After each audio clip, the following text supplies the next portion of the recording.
You are standing in the dark. The floor beneath you is cold limestone. The men around you have not spoken in 20 minutes.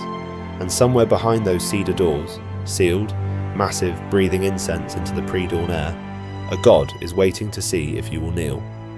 This is Egypt, circa 1250 BCE, the reign of Ramesses II, year 31, and what is about to happen inside that sanctuary is not a ceremony, it is a test. One that every senior official in the most powerful empire on earth has been summoned to pass. Because the man who failed it 2 weeks ago, a colleague, a peer, a man you have worked beside for a decade, is gone. No announcement, no trial, just an empty space in the procession where a human being used to stand. The doors begin to open. The scrape of cedar against stone fills the corridor. Torchlight spills out in a long, trembling line across the floor, and from somewhere deep inside, the chanting begins. Low, resonant, the kind of sound that lives in your chest before your mind registers it. You step forward, not because you want to, because there is nowhere else to go. His name, for our purposes, is the scribe. Senior administrator, 23 years in the court of Ramesses II. He has measured the grain of an empire, settled land disputes along the Nile's eastern edge, and outlasted 4 viziers. He is not a man given to fear. He is given to calculation. And this morning, his calculation has produced one answer, repeated: do not hesitate. Do not look at the empty space. Do not let your face say what your mind already knows. Something is pressed into his hands by a junior priest. Small, smooth, heavier than it looks. A faience amulet, stamped with the cartouche of Ramesses. He has never been given one of these before a sanctuary entrance. He does not know what it means. He closes his fingers around it because the official behind him is watching. The scribe steps across the threshold and we cut. History remembers Ramesses II as a colossus, builder of Abu Simbel, warrior at Kadesh, as signatory of the world's first recorded international peace treaty. His image has stared down from stone for 3,000 years, calm, enormous, absolute. And that image is not wrong exactly, it is just incomplete in a way that was never accidental. The court of Ramesses was not merely administrative, it was theological. Every vizier, every regional governor, every senior scribe held his position, not because the king trusted his judgment, but because the king's divine body had granted him existence within the cosmic order. To serve Ramesses was to exist inside a living god, and to fall from his favour was not demotion, it was erasure. What history does not show you is the mechanism, the specific, engineered, witnessed ritual that every man at the highest level of power was required to perform, publicly, repeatedly. And somewhere around year 30 of his reign, Ramesses changed it. He added something that made it impossible to participate neutrally, something that turned a ceremony into a contract. We will get to what that was, but first, the scribe is inside the sanctuary, while when the doors are closing behind him. If history as you learned it feels too clean, too heroic, too conveniently simple, this channel is where the other version lives. Subscribe. The one they didn't put on the monuments, the great temple at Abu Simbel, was not built for the gods. That is the first thing you need to understand. 4 colossal figures dominate its facade, and they are not Amun, not Ra, not Osiris. They are Ramesses, 67 feet tall, seated, eternal, staring south across the Nubian desert toward every foreign nation that had ever doubted him. The gods were inside, the king was the door, and the engineering was not accidental. On 2 specific mornings each year, sunlight penetrates 60 meters through solid mountain, through corridor, through hall, and through sanctuary, to illuminate 4 seated figures at the chamber's farthest end. 3 of them are gods, the 4th is Ramesses. The light reaches all 4 simultaneously. Scholars who have studied the temple's construction confirm this required precise astronomical calculation. The alignment did not happen, it was built. What the officials standing in that sanctuary were witnessing was not divine coincidence, it was manufactured proof. Theology rendered in stone and light, that the man who summoned them was not representing the divine. He was the divine. This distinction mattered in ways that went far beyond the spiritual. Under Egyptian legal tradition, the pharaoh's word carried the authority of cosmic law. Ma'at, the principle of divine order, made administrative. But the standard formula placed the king as intermediary, the god's voice among men, their representative, their instrument. What Ramesses did, in inscriptions at Abu Simbel, at Abydos, at Karnak, was collapse that distance entirely. His dedicatory texts describe him not as the servant of the gods, but as their equal manifestation on earth. A theological claim so radical that Egyptologists still note its departure from convention. The implication was immediate and total. Any act of disobedience, any hesitation, any question, any number that contradicted the official account, was no longer political dissent. One, it was blasphemy. And blasphemy, in a state where the king was the law's divine source, had no defence. The ritual was not separate from the legal system. The ritual was the legal system, performed in linen and incense and cold stone. This is the machine the scribe has walked into. Inside the antechamber, the procession assembles in rank order, strict, precise, each man in his designated position. The scribe takes his place and begins to count, not the prayers. The faces. He catalogues who is present and who is not, the way a man counts exits in an unfamiliar room.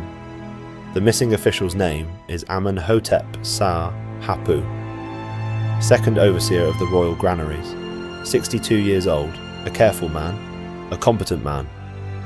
2 weeks ago, he attended an administrative review of resource allocation in the Eastern Delta. He asked a question, but the scribe does not know the exact words. He knows only that Amenhotep Sahapu has not been seen at any official function since. No announcement, no successor named, no funerary inscription in preparation, just silence, spreading outward from an empty chair like water from a cracked vessel. Every face around the scribe is performing the same expression. Composed, devout, correct. He performs it too, 23 years of practice. The performance is, by now, almost involuntary. A mask he puts on the way another man puts on sandals. The procession begins to move. The amulet is still in his hand. He still does not know what it means. He only knows it is new, it is stamped with the king's name, and a junior priest watched him receive it without offering any explanation. In a court where everything is documented, an unexplained object handed to a senior official is not a gift, it is a variable, and the scribe, who has spent his career managing variables, cannot yet calculate this one's weight. The sanctuary doors ahead are already open. The chanting is louder now, and somewhere beyond the torchlight, the morning is beginning. Here is what the amulet meant, and why Ramesses needed it.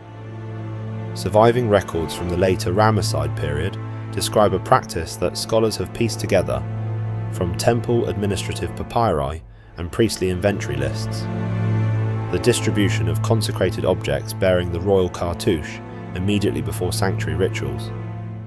The objects themselves were unremarkable, mass-produced faience, the same turquoise glaze material used for common grave goods across Egypt. What made them extraordinary was their function. Accepting the object was an act of formal participation. Holding it during the prostration rite, the DW3, the full body submission, forehead to floor, arms flat, meant you had entered the divine presence not as a bystander, but as a supplicant, a petitioner before a god. Yet your name was recorded.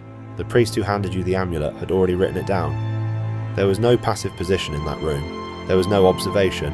You either held the amulet and knelt, or you did not hold it, and your absence from the list was as legible as a confession. This is the modification.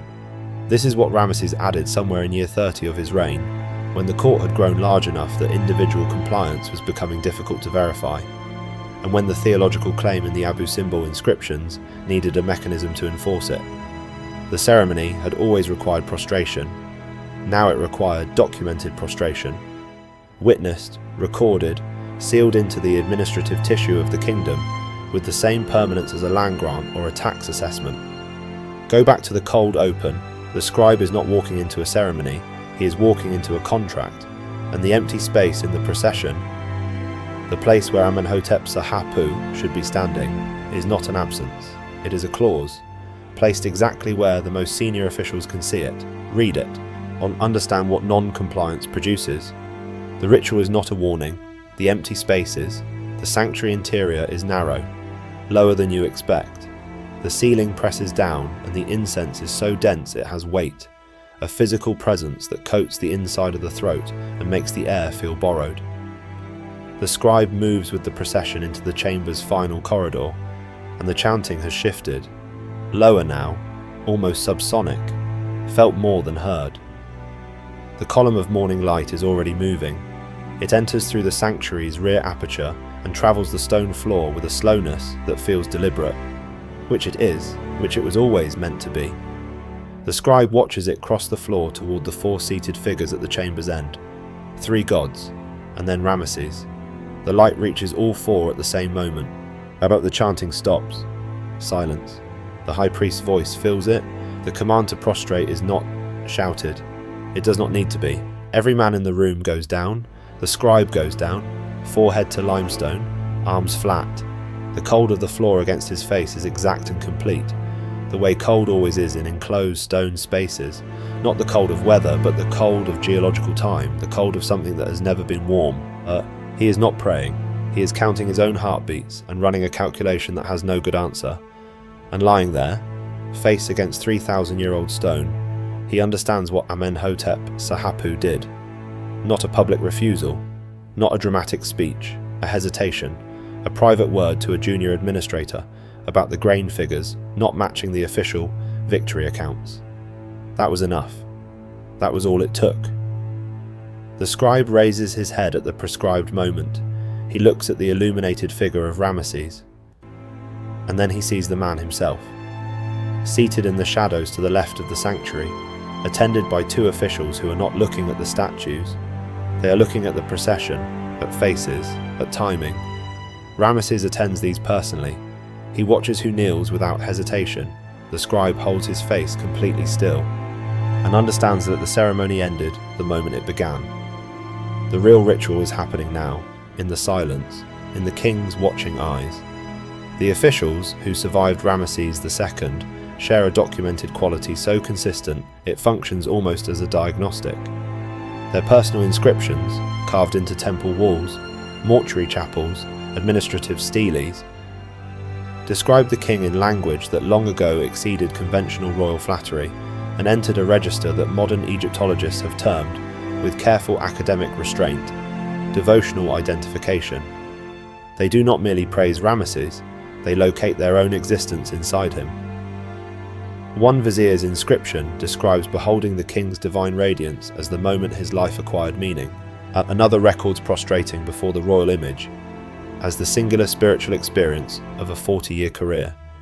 These men survived, they thrived, they accumulated titles, land and legacy.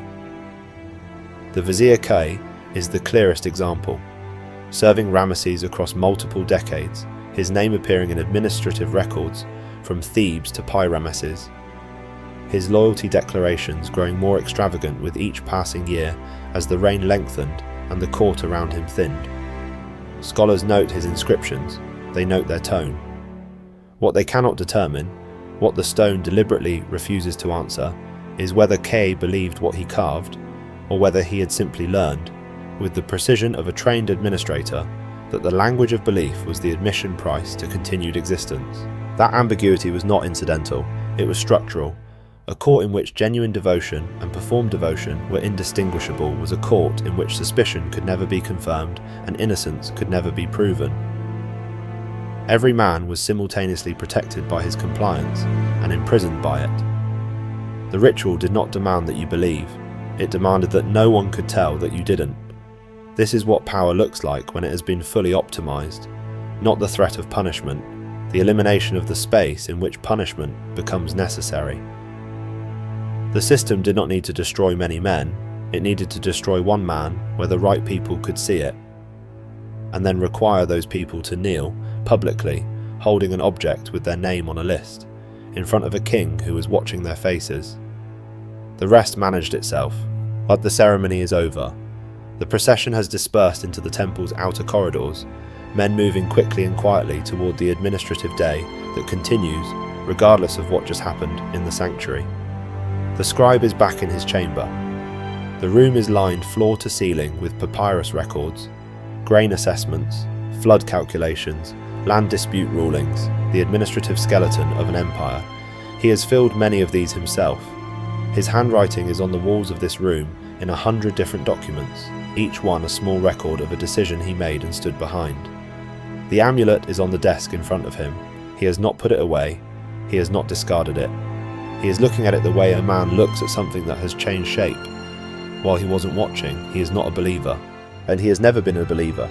He has believed in the system, in the order it produces, in the civilization it sustains, in the infrastructure of a society that requires its administrative class to function with accuracy and integrity. He has given that belief 23 years of careful, competent service, and the system has kept him housed, positioned, alive,